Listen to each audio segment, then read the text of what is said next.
born in the barren outskirts of settled space, far beyond even 3-star space.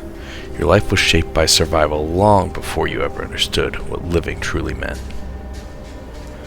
Your parents were sickly and frail, barely able to endure the harsh world they called home. From the time you were old enough to carry your father's rifle, their survival depended on your ability to hunt. Every dawn meant another trek into the wilderness. Every successful shot meant one more day your family stayed alive. The nearest settlement was a day away on foot, too far to matter when hunger came daily. You became a ghost in the wilds, patient, silent, efficient. But survival was never enough to stop time. Your parents eventually succumbed to illness, leaving you alone beneath alien skies, with nothing but the old rifle and a lifetime of grief carved into your bones. With no home left to return to, you wandered towards civilization, searching for purpose, or perhaps simply somewhere to disappear. Instead, you were found. A veteran bounty hunter took notice of your tracking skills after watching you recover a fugitive no local security force could locate. He offered you a place aboard his ship, and for the first time in your life, you belonged somewhere. That crew became your family. Together you hunted pirates, marauders, smugglers, and raiders all across the settled systems. Your wilderness instincts made you invaluable. You could track footprints through ash storms, predict movement patterns, and end a firefight before it ever truly began. But over time, cracks began to form. The captain believed in justice, bring them in alive, face trial, follow procedure. At least that's what he told the crew. But you learned the truth quickly enough. Dead targets paid less. Live bounties meant larger contracts, political favor, and bonus credits from bureaucrats who wanted criminals paraded through courtrooms instead of buried in the dirt. The crew risked their lives trying to subdue monsters who deserved no mercy, all so someone higher up could collect a bigger payout and call it justice. Not you. You believed in survival. Each mission chipped away at whatever faith you once had in the captain's ideals. Crew members came home wounded, if they came home at all. Others died trying to restrain killers who should have never been given the chance to fight back. Every funeral reopened the wound left by your parents' deaths. To you, the equation became simple. Mercy was getting good people killed, so you changed. At first it was subtle. A shot fired when a target reached for a weapon, a pirate who wouldn't surrender. But eventually, you stopped pretending. No bounty survived your hunts.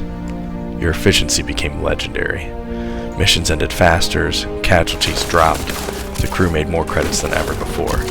But with every kill, the line between justice and execution blurred just a little further. The captain confronted you often. Arguments became routine. The crew slowly divided between those who feared your methods and those who quietly admitted they worked well. Only one person truly stood by your side. Elias Vane, your closest friend aboard the ship's tracker before you arrived, the man who taught you how to navigate civilization the same way you taught him how to survive the frontier. He understood your pain better than anyone, but even he feared what you were becoming. Then came the final mission. A routine bounty extraction spiraled into chaos after you executed a target moments before he surrendered. The captain finally drew a line. Weapons were raised, voices echoed through the ship's corridors, and your family turned on you. You did what you had trained yourself to do. Survive. The firefight that followed was brutal and fast. Crewmates you had laughed beside, bled with, fought beside, fell one after another in narrow steel corridors, painted with gunfire and blood. When it was over, the ship was silent. Bodies were everywhere. The captain lay dead at your feet. And Elias? Gone. Not among the bodies, not answering comms, only an escape shuttle missing from the hangar as evidence. He survived. You searched for hours before finally accepting the truth. Someone out there knew exactly what you had done. Someone out there knew the man you've become. You abandoned the ship and vanished into the frontier with nothing except your old family rifle, the last surviving piece of the person you once were. Eventually, you resurfaced under a false name, taking quiet work with Argos extractors. Mining was simple, anonymous, no attachments, no killing, daily pay. You told yourself you were done with violence, but deep down you know the truth.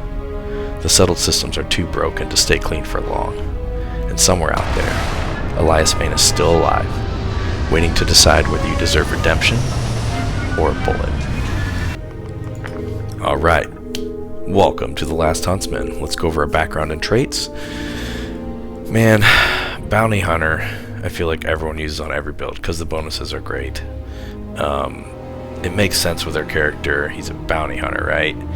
So definitely a lot of things here. He knows how to pilot some stuff, control systems so he can board ships to get bounties, boost pack training so you can get elevated and find a good spot to take advantage of sniping at outposts. Makes a lot of sense. I got a lot of other bonus things over here. We're going to just stick with vanillas though. So that's a great option. Another great option is Ronin, if you want to kind of dip a little more into that stealth assassin vibe. You know, he had to scavenge for things when he was growing up. The dueling's kind of a waste, but the stealth is great, the scavenging is great just from a min-maxing standpoint, and roleplay wise, this makes sense, right? But the one I went with, because this is a background, so it's not about kind of what he becomes, it's more about where he came from. So for me, the one that makes the most sense is Beast Hunter. He's got fitness because he was running around the wilderness trying to hunt game for the family and keep him fed. Ballistics because he's got that old hunting rifle that's like his soul, you know, so ballistics makes a lot of sense. Gastronomy, he was taking food home, cooking for the family. It is a wasted skill. We probably won't do much leveling on that, or maybe you love cooking and crafting and that's cool, knock yourself out. But for me, I think this one makes the most sense from like a roleplay standpoint, and gets you a little bit of bonus against the Terramorphs if you decide to play around in the UC. Trait-wise, lots of options here as well. So, let me reset. Let's go through these. So for me, there's ones that make a ton of sense from a role-playing perspective. Introvert's one of them, right? You kind of are reserved. Gameplay-wise, it's great for stealth because you're not going to have crewmates with you a lot because stealthing is hard with crewmates, so it makes sense from a gameplay standpoint, but you still want to be part of something, right, as far as the character goes. So I don't love that from a role-playing standpoint. Alien DNA is a decent one just from a survival standpoint, right? Like he had a rough upbringing, had to get through wilderness, and just kind of feeds into the same reason fitness made sense, right? Freestar Collective would be a decent one because you're kind of out on there, free range in the free world, that kind of thing. But I think the one that is the most definitely exactly where we want, Terra Firma. Terra Firma, you're grounded, you're used to ground combat, you're not naturally a space person, you kind of pick that up afterwards. And Wanted, because gosh dang it, Elias must have turned you in. Also, I feel like I always put Wanted on most of my characters because it's just a fun gameplay mechanic, and it's just nice it just is cool to be like that guy on the run, and it makes a ton of sense for a character. So then you're down to maybe he's religious, or going to be an introvert, or alien DNA. I'm rolling with that survival feel, so I really like alien DNA for the traits. So those are my picks. If you have other picks that you think make more sense, drop them in the comments below. Super interested to hear your rationales on what you pick and why. Okay. So let's go over skills and powers. Apologize if that's a spoiler alert for you. Skills wise, if you want Beastmaster or Beast Hunter, you're going to be having Ballistics first. You'll have Gastronomy, which we won't touch after that, and you'll have Fitness. So as you level, the basic pieces of gameplay is you'll want stealth, you want to be able to shoot stuff, you'll want to be able to heal, and then you'll want to be able to have some decent ship combat. So the character's at 51 right now. I have some extra weird skills, but let's go with each section. You're going to level these up in whatever order makes sense based on the challenges. So we'll go from there. So you're going to ideally try to get stealth all the way up to rank 4. And then to go with his toughness and environmental training, we do have fitness. It's kind of creeps its way up as it can. The challenges for that take forever to build up. So get that whenever you can. It's not super crucial from like a mid-max standpoint from a how your guy plays standpoint, but it's just a useful skill that fits the role play. Next thing you want to do is invest a little bit in that toughness side. You know, he's raised in the wilderness, had to survive a lot of things, so something like wellness or pain tolerance. I went with pain tolerance, kind of touching into like the emotional pain piece too. And then eventually you're going to want to work your way into concealment. There's another option. We're going to play the stealthy option first. Concealment has some great bonuses. Increases your stealth sneak attack damage considerably, all the way up to 4 times. And your sneak attacks, because of stealth, if you're using silence, you got a bunch more damage coming in from that as well. So these two tandem really well. Concealment's kind of a pain to level up, but the trick to leveling that up is get an EMP weapon, and just one guy per fight. You EMP till they're unconscious, then you just punch them, and you do it a number of times, and eventually that comes up actually decently quick. But it is kind of a pain in the butt skill. Social, gastronomy, we just have that 1 point from our background. And then in our combat, we are going ballistics heavy all the way to 30% bonus damage at rank 4. And we're using sniper rifles, so we're going to start picking into the rifle certification as soon as we can. That'll give us a ton more damage, all the way up to another 30% damage. So now your rifles are doing 60% more damage than they used to. And sniper rifles reload pretty slow, and you're stationary a fair amount, so it's nice to have a little faster reload speed. This can be optional, but it is something you're going to want to get eventually. Here's where we get some big bonus boosts. When you can start getting into sniper certification, that is where it's at. Steadier and have less sway. This is going to make a huge difference when you're taking out outposts from a distance. You can hold your breath longer with scoped weapons, same deal from distance. This makes a huge difference on being able to get those headshots.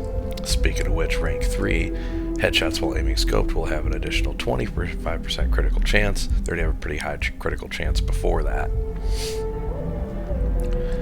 And then last and not least, scoped weapons do 50% more damage while using the scope. You're going to be scoped all the time, so this is a huge damage buff right there.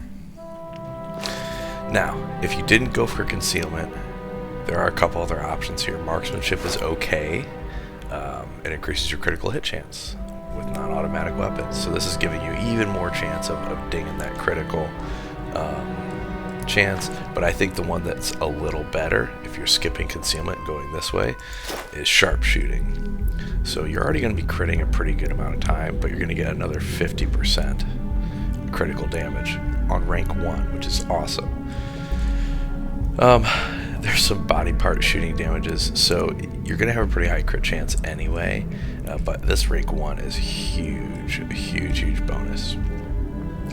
Now, the other, when we're looking at marksmanship, that upped critical chance, it almost is a moot point if you get to rank 4 here, because it increases your critical hit chance with all range weapons by 25% for 20 seconds after you crit kill someone, which will happen pretty dang often. So I can make a pretty good argument for sharpshooting being better than chameleon, depending on your gameplay.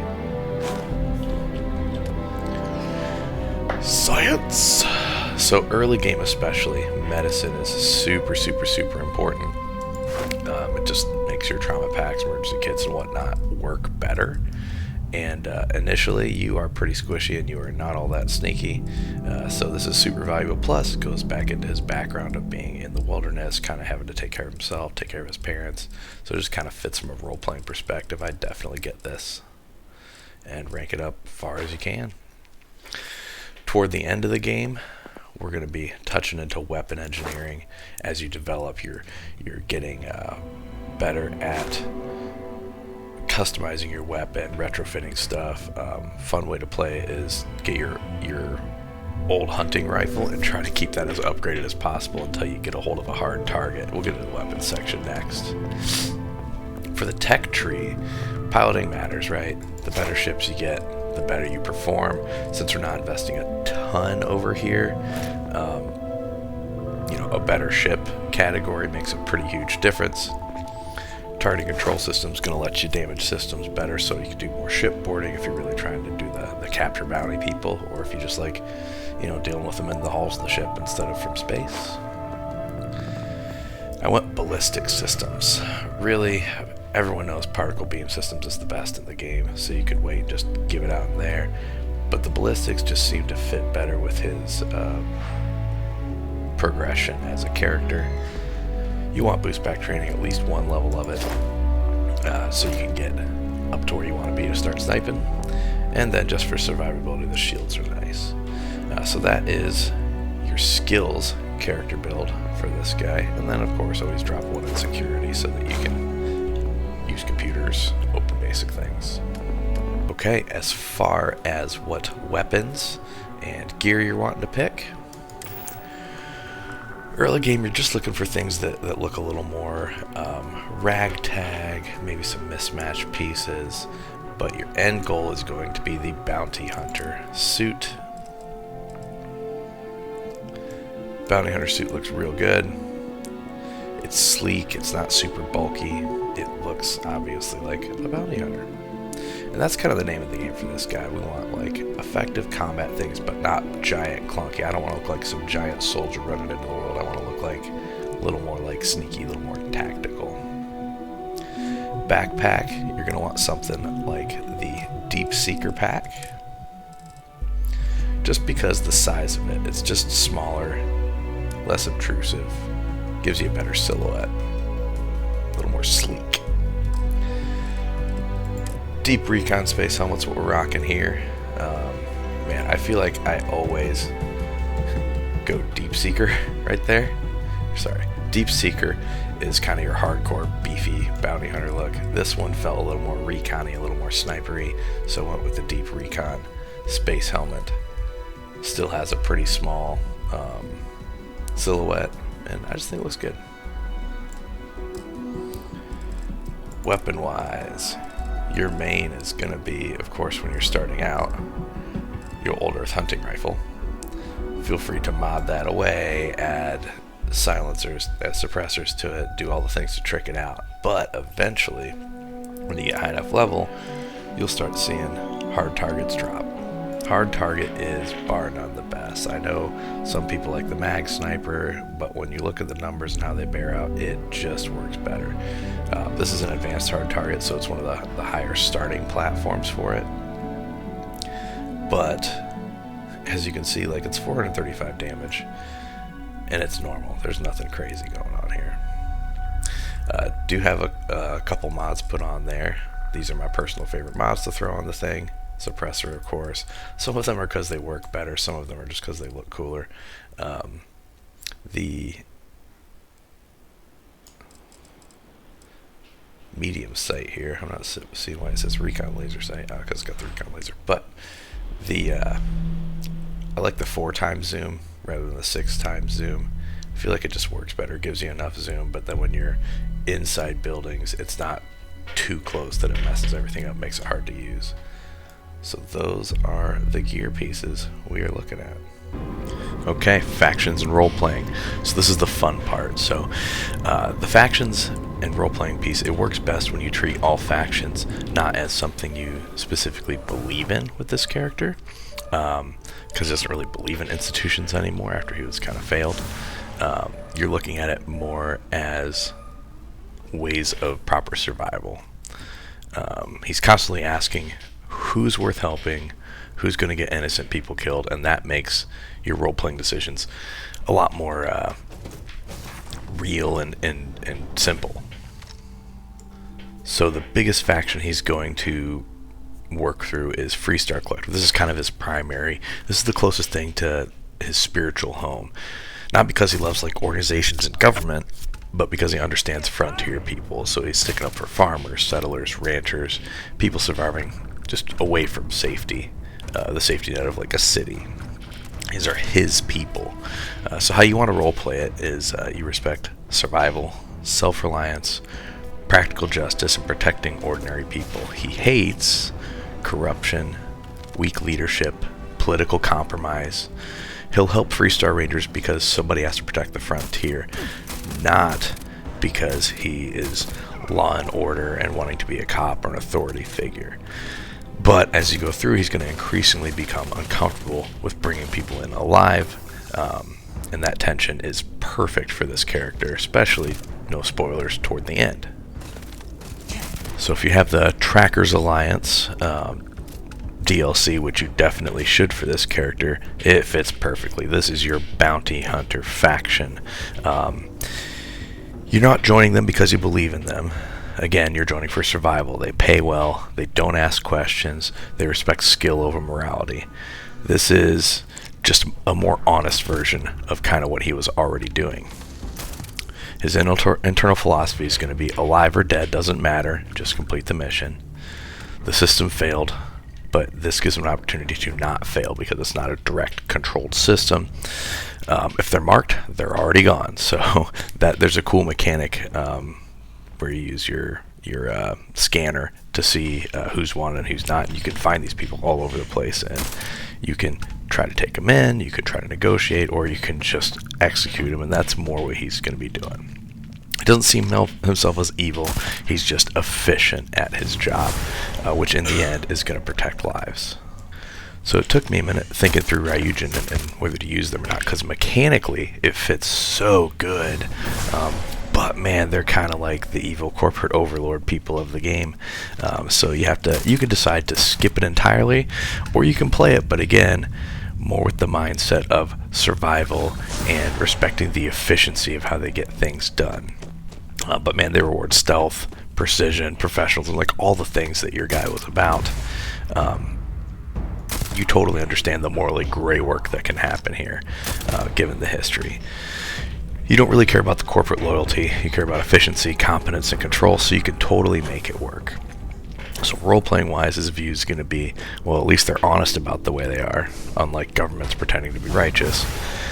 He takes jobs quietly, doesn't make friends, doesn't trust executives, doesn't enjoy the work, but he's really good at it. This faction's where you get to be kind of this ghost reputation.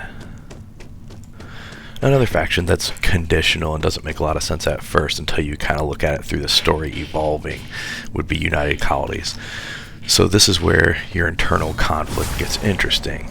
So the UC represents order, structure, discipline, civilization, things that you once believed protected people. Now you see it more as bureaucracy that sacrifices good men behind procedure, which is totally the thing that flipped your switch in your backstory.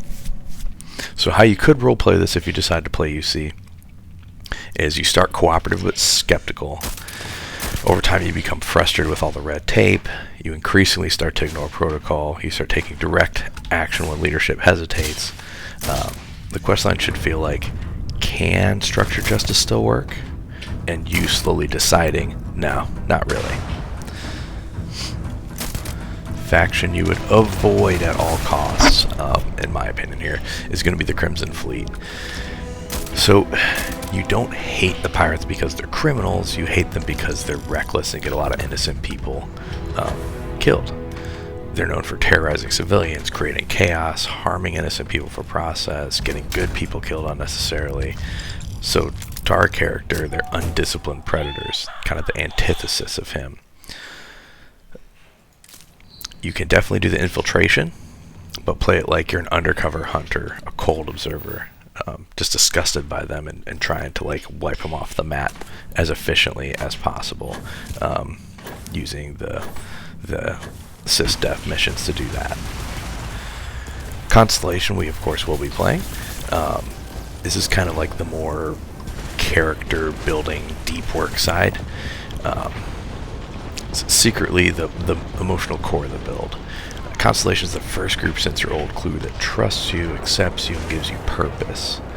And this is a little terrifying to him. So how you want to roleplay it is early on, you're distant, quiet, emotionally closed off, but over time you slowly start to reconnect to your humanity. You become protective of the crew, and you're fearing history repeating itself. This is where that Elias Vane storyline becomes really good, because deep down he fears, what if I become that man again? What if people find out? That kind of piece. For companions, role-playing early game, no companion to kind of show this distrust and this distance that he has. And because you won't be stealthing very good and silence matters. Mid-game, occasional companions only, but still kind of at a distance. Late game, depending on how you want to play it, this is where you become the protective over the constellation people and getting them on your team, really starting to develop those close ties again.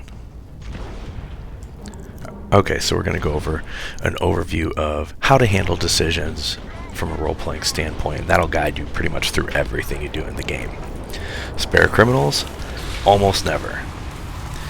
You can if it saves innocent lives, or you see someone kind of reminding you of yourself, kind of that second chance piece, but other than that, no, they're gone. Corrupt officials? Gone. Merciless killers like spacers, pirates, people like that? Gone. Innocent civilians you're going to try to protect at all costs. That's important because your character's not evil. He just has an interesting morality that became wrapped up by the trauma and loss of his family and his crew. The most important role-playing rule is you're never going to kill for pleasure. Every shot should feel like business, calculated, necessary, distant.